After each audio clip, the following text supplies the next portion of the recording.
സ്വന്തം വഷളത്തരം മറക്കാൻ അബി എന്തെങ്കിലും കള്ളത്തരം അച്ഛനോട് പറയാതിരിക്കില്ലേ? അച്ഛൻ മകളെ അവിശ്വസിക്കുമോ? എടി, നിന്റെ അമ്മ അടുക്കളയിലുണ്ടോ? ഇല്ല, പറമ്പിലാ, ചൂട്ട് പൊറുക്കുവാ. ഞാൻ മെല്ലെ അബിയുടെ മുറിയുടെ വാതിൽക്കൽ ചെന്നു. തുറന്നു കിടന്ന വാതിലിന് മുന്നിൽ എന്നെ കണ്ടയുടൻ അവൾ എഴുന്നേറ്റ് വാതിലടക്കാനൊരുങ്ങി. ഞാൻ ധൈര്യത്തോടെ അത് തടഞ്ഞു. അവൾ ചോദ്യഭാവത്തിൽ എന്നെ നോക്കി. കരഞ്ഞതുകൊണ്ടായിരിക്കും ആ കണ്ണുകൾ ചുവന്ന് കലങ്ങിയിരുന്നു. നില്ല്, അടക്കരുത്. സോറി, ഞാൻ അറിഞ്ഞോണ്ടല്ല. എന്നെ ഇവിടുന്ന് പറഞ്ഞുവിടാൻ പോവാണെന്ന് കേട്ടു. നേരാണോ? അതെ, അച്ഛനൊന്ന് വന്നോട്ടെ, അവൾ എനിക്ക് പുറംതിരിഞ്ഞു നിന്നുകൊണ്ട് പറഞ്ഞു, സ്വരത്തിൽ ദേഷ്യം. എന്തിനാ അച്ഛൻ വരാൻ കാക്കണേ? പിന്നെ രാമേട്ടൻ കാരണം ചോദിക്കും. അന്നേരം ഞാൻ പറയണം, ഞാൻ മുകളിൽ ചക്ക പറിക്കുമ്പം അബി ചോട്ടിൽ വന്ന് പാവാട പൊക്കിയിരുന്ന് പറമ്പിൽ പടം വരച്ചെന്ന്. അത് വേണോ? അബിയുടെ ഈ വികൃതിത്തരം അച്ഛൻ അറിയണോ? അബി തന്നെത്താൻ നാണം കെടുന്നതിന് മുമ്പ് ഞാൻ തന്നെ പോയേക്കാം. അത് കഴിഞ്ഞ് വേണേൽ അബിക്ക് പറയാലോ, ഞാൻ അബിയെയും കലയെയും കയറി പിടിച്ചെന്നോ, ആഭാസനാണെന്നോ, വീട്ടിൽ കയറ്റാൻ കൊള്ളാത്തവനാണെന്നോ ഒക്കെ. ഞാൻ നിർത്തി. ഒരു നിമിഷം മറുപടിക്ക് വേണ്ടി കാത്തിരുന്നു. അവളൊന്നും മിണ്ടിയില്ല. സെന്റിമെന്റ്സ് ഏൽക്കുന്നില്ല. അവൾ എൻ്റെ മുഖത്ത് നോക്കാതെ തിരിഞ്ഞു നിന്നു. അതിനർത്ഥം അവൾ തീരുമാനിച്ചു എന്ന് തന്നെയല്ലേ? എങ്കിൽ ഞാൻ പോണു. ഞാനായിട്ട് ആരെയും നാണം കെടുത്തുന്നില്ല. ഞാൻ മുറിയിൽ വന്നു. തുണികളെടുത്ത് ബാഗിലാക്കി. മുറ്റത്ത് അയയിൽ കിടന്ന തുണികൾ എടുക്കുമ്പോൾ കല പറമ്പിൽ നിന്നും കയറി വന്നു. എൻ്റെ പുറകെ ചായ്പിൽ വന്ന അവൾ ബാഗിലേക്ക് നോക്കി. ഷർട്ടിടുമ്പോൾ അവൾ ചോദിച്ചു, എങ്ങോട്ടാ ഇത്ര ധൃതിയിൽ? എൻ്റെ വീട്ടിലേക്ക്. ഇനി ഇവിടെ നിന്നാൽ ശരിയാകത്തില്ല. ഞാൻ ചിലപ്പം നാറും. നിന്റെ ചേച്ചി രാമേട്ടനോട് എന്തൊക്കെ പറഞ്ഞു പിടിപ്പിക്കുമെന്ന് അറിഞ്ഞുകൂടാ. അങ്ങേര് സ്വന്തം മോളെയല്ലേ വിശ്വസിക്കൂ. നാണം കെട്ടി ഇറങ്ങുന്നതിലും ഭേദം ഇപ്പം തന്നെ ഇറങ്ങുന്നതാ. ഓ നാശം, ഇതുങ്ങൾക്ക് രണ്ടെണ്ണത്തിനും വട്ടിളകിയിരിക്കുകയാ. അവൾ അകത്തേക്ക് ഓടി. ഞാൻ പറമ്പിലേക്ക് ഇറങ്ങി.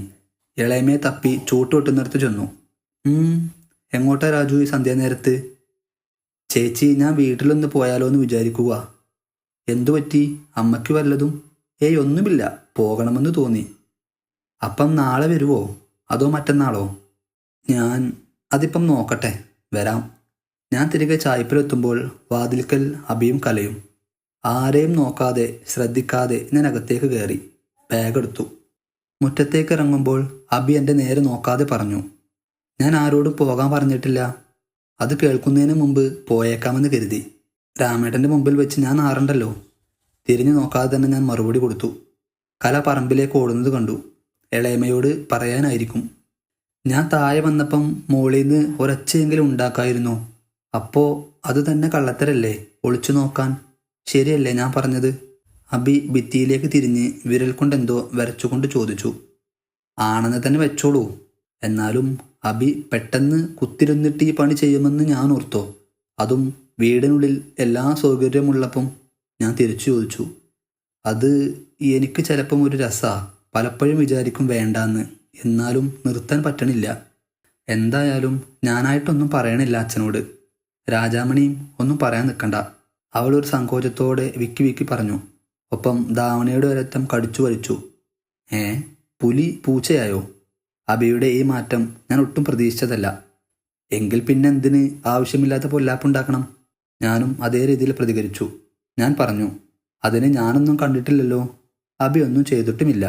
പണ്ട് ഇലമ്പിപ്പുളിയെന്ന് വീണതുപോലെ ആരും ഒന്നും ചെയ്തിട്ടില്ല, കണ്ടിട്ടില്ല. എങ്കിലും ഞാൻ വീണ്ടും നടക്കാനൊരുങ്ങി. അപ്പം പോകുവാണോ? മുറ്റം കടക്കാറായ എന്നെ നോക്കി അബി ചോദിച്ചു, സ്വരത്തിലൊരു അന്താളിപ്പ്. അതിന് ഞാൻ മറുപടി പറയുന്നതിന് മുമ്പ് ഇളയമയും കലയും ഓടി വന്നു. ഇളയമയുടെ കയ്യിൽ ഒരു കെട്ട് ചൂട്ടും വാക്കത്തിയും. അവർ ചൂട്ടുകെട്ട് താഴെയിട്ടു. കണ്ടോ അമ്മേ, അങ്കിള് പോകുവാ. എടി, നീ ഇവനെ ഇറക്കി വിടുകയാണോ? ഇളയമ്മ അബിയോട് ചോദിച്ചു. ഞാൻ ആരെയും ഇറക്കി വിട്ടില്ല, അബി പറഞ്ഞു. അല്ലമ്മേ, അച്ഛൻ വന്നിട്ട് പറഞ്ഞു വിടുവെന്ന് ചേച്ചി പറഞ്ഞതാ. അതിനു മുമ്പ് പൊക്കോളാന്ന് പറഞ്ഞ അങ്കിള് പോകുന്നേ. കല ഇടക്ക് ചാടി. അതിന് മാത്രം ഇവിടെ എന്തുണ്ടായി? നീ എന്തെങ്കിലും കൊള്ളരുതായിക ഇവളോട് ചെയ്തോടാ? ഇളയമ്മ എന്നോട് ചോദിച്ചു. അബിയോട് ചോദിക്ക്. കംപ്ലൈൻറ്റ് അബിക്കല്ലേ? ഞാൻ എങ്ങും തൊടാതെ പറഞ്ഞു. അമ്മേ, ഞാൻ പറയാം. കല പറയാനൊരുങ്ങി. അബി ഇടക്ക് ചാടി. കലേ, മിണ്ടാതിരിക്ക്. വലിയവർ പറയുമ്പം ഇടക്ക് പറയണ്ട. ഇളയമ്മേ, ഇവിടെ ആരും ഒന്നും പറഞ്ഞില്ല. ഞാൻ ആരെയും ഇറക്കിയും വിട്ടില്ല.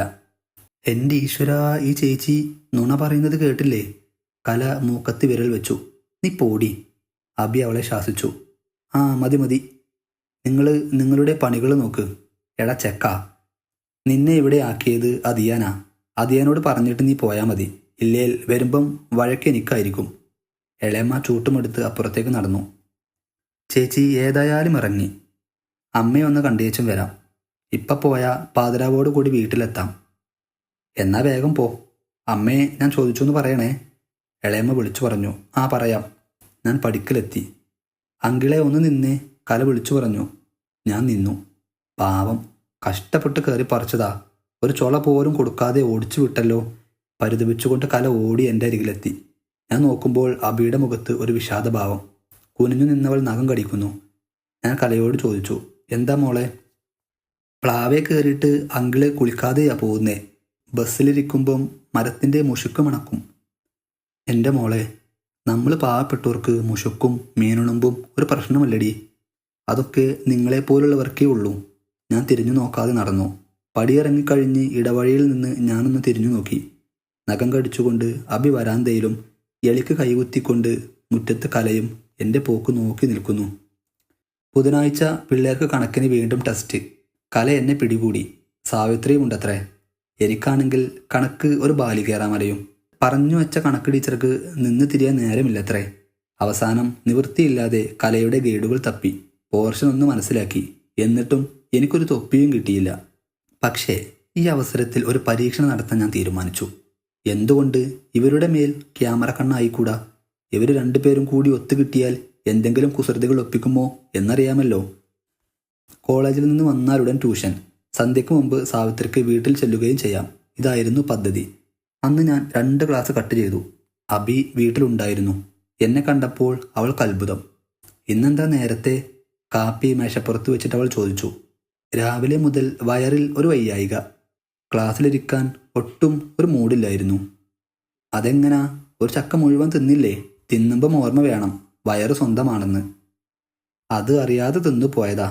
അബി വളമിട്ട പ്ലാവായതുകൊണ്ട് നല്ല ടേസ്റ്റായിരുന്നു. ചുമ്മാതിരി രാജാമണി, എപ്പോഴും അത് തന്നെ പറഞ്ഞ് കളിയാക്കരുത്. ഒരബദ്ധം പറ്റി. അതോടെ അത് നിർത്തുകയും ചെയ്തു. ഈ അബദ്ധം ഞാൻ നേരത്തെ അറിഞ്ഞില്ലല്ലോ എന്നാ ഞാൻ പറഞ്ഞു. വേണ്ട രാജാമണി, സംസാരം അതിര് കിടക്കുന്നു. മുഖത്ത് ഗൗരവം. അവൾ അടുക്കളയിലേക്ക് വലിഞ്ഞു. ഞാൻ വിളിച്ചു പറഞ്ഞു, സോറി, വെരി സോറി. ഞാൻ എൻ്റെ മുറിയിലെത്തി. ക്യാമറ ഒരുക്കി. കട്ടിലിനെ ഫോക്കസ് ചെയ്ത് ഉത്തരത്തിൽ തിരികെ വെച്ചു. പിന്നെ പഴയ ഒരു തുണിയെടുത്ത് ലെൻസ് ഒഴികെ ബാക്കിയെല്ലാം മറച്ചു. കണ്ടാൽ ഒരു പഴന്തുണി വെച്ചിരിക്കുന്നിടത്ത് എന്തോ ഒരു വട്ടം, അതിലപ്പുറം തോന്നുകയില്ല. കഷ്ടകാലത്തിന് തുണി എങ്ങാനും വലിച്ചാൽ അതോർത്തപ്പോൾ ഒന്ന് ഞെട്ടിപ്പോയി. വേണ്ട, ചിന്തിക്കണ്ട. ഞാൻ കാത്തിരുന്നു. കുട്ടികൾ പടി കയറി വരുന്നത് കണ്ടപ്പോഴേ ഞാൻ ക്യാമറ ഓൺ ചെയ്തു. പിന്നെ കസേരയിൽ വന്നിരുന്നു. എന്നെ അവർ കണ്ടു. വന്ന പാടെ അവർ എൻ്റെ മുറിയിലെത്തി. അങ്കിൾ എന്താന്ന് നേരത്തെ? കല ചോദിച്ചു. സാവിത്രി ഒന്നും മിണ്ടാതെ നിന്നു. ആ, നിങ്ങൾക്ക് വേണ്ടി. പിന്നെ എൻ്റെ വയറും ശരിയല്ല. ഞാനിപ്പം വരാം. കല വീടിനുള്ളിലേക്ക് കയറി. മാഷെന്താ ഇന്ന് നേരത്തെ? സുഖമില്ല എന്ന് പറഞ്ഞത് നേരാണോ? ആ, വയറിനൊരു ചെറിയ അസ്വസ്ഥത. പ്രകാശം വരാറുണ്ടോ?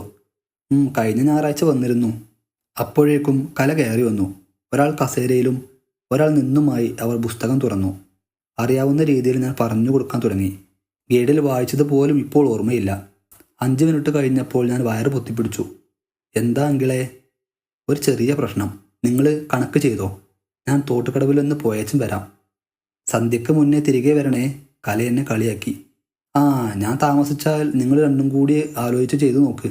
ഞാൻ പുറത്തേക്ക് ഇറങ്ങുമ്പോൾ അബി കാപ്പിയും എന്തോ പലഹാരവുമായി ഇറങ്ങി വരുന്നു. എങ്ങോട്ടാ ട്യൂഷൻ സാറേ? അബി ചോദിച്ചു. തോട്ടിൽ വരെ. ഞാൻ 2 വിരലുകൾ ഉയർത്തി കാണിച്ചു. പാവം, മരുന്ന് വല്ലതും വേണോ? തിരിഞ്ഞു നോക്കാതെ വേണ്ട എന്ന് അങ്ങ് കാണിച്ച് ഞാൻ നടന്നു. തോട്ടുകടവിൽ എത്തി. ഞാൻ പറമ്പിൽ കയറി. പാവൽത്തോട്ടത്തിലെത്തി വെറുതെ ഒന്ന് കറങ്ങി. പിന്നെ അടുത്ത പറമ്പിൽ ചാടി ഒരു മരത്തിൻ്റെ മറവിൽ പോയി വെറുതെ ഇരുന്നു.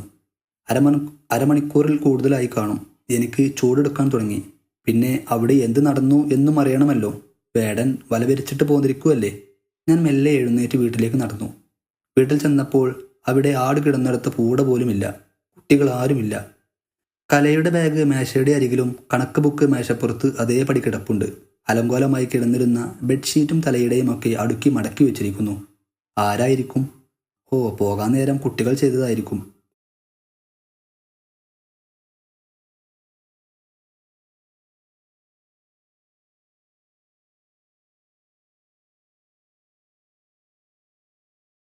അബി വാതിൽ തുറന്നു. ആ മുഖം കടന്നൽ കുത്തിയതുപോലെ വീർത്തിരുന്നു. മുഖത്ത് ദേഷ്യഭാവം. കുട്ടികൾ എന്തിയാ അബി? ഏത് കുട്ടിയോള്? രണ്ടിനെയും കെട്ടിച്ചു വിടേണ്ട സമയം കഴിഞ്ഞു. അന്നേരം അവർ കുട്ടിയോള്. അവൾ ദേഷ്യപ്പെട്ടു. എന്താ? എന്തു പറ്റി? ഒന്നും പറ്റിയില്ല. സൂക്ഷിച്ചില്ലേൽ ഇനി പറ്റും. ഞാൻ ട്യൂഷൻ മതിയാക്കി സാവിത്രിയെ അതിൻ്റെ വീട്ടിൽ പറഞ്ഞു വിട്ടു. അതെന്തിനാ? കലയെവിടെ? ആ, അവിടെ എങ്ങാനും കാണും. അവൾ അലസമായി മറുപടി പറഞ്ഞിട്ട് എന്നെ മുട്ടിയിരുമ്മി അടുക്കളയിലേക്ക് പോയി. അപ്പോൾ അവളുടെ മേനയുടെ ഗന്ധവും എൻ്റെ ചേതനയെ മുട്ടിയിരുമ്മി. എനിക്കെന്തോ മനസ്സിനൊരു കുളിര്. ഞാൻ പിറകെ അടുക്കളവാതിലിൽ ചെന്നു. എന്താ സംഗതി? എന്താ ഉണ്ടായേ? ഓ, ഒന്നും ഉണ്ടായില്ല. അല്ല, വയറ്റിലെ അസുഖം എങ്ങനെയുണ്ടിപ്പം? അവൾ വിഷയം മാറ്റി. കുറഞ്ഞു. ഇപ്പം ശരിയായെന്ന് തോന്നുന്നു. മരുന്നു വല്ലതും വേണോ? കുറച്ച് കച്ചോലം അരച്ചു തരാം. ഒന്നും വേണ്ട, താങ്ക്സ്. ഒന്ന് കിടക്കണം. ഇളയമയെ കണ്ടില്ലല്ലോ. ടൗണിൽ പോയതാ. ഏതാണ്ട് വാങ്ങാനുണ്ടെന്ന് പറഞ്ഞു. എന്നെ ഇപ്പോഴൊന്നും വിളിക്കണ്ട കേട്ടോ. ഞാൻ പുറത്തിറങ്ങി. വീടിൻ്റെ പുറകിൽ കൂടി അടുക്കള വശത്ത് ചെന്നപ്പോൾ കല അവിടെ ഇരിക്കുന്നു. കലേ, എന്താ മോളെ ചേച്ചി ദേഷ്യപ്പെട്ടിരിക്കുന്നേ? ഞാൻ സൗമ്യമായി ചോദിച്ചു. ആ, എനിക്കറിയത്തില്ല. അലസമായ മറുപടി. രണ്ടിനും ബാധ കയറി എൻ്റെ അമ്മേ. വയറും പൊത്തിപ്പിടിച്ചു ഞാൻ തിരിഞ്ഞു നടന്നു.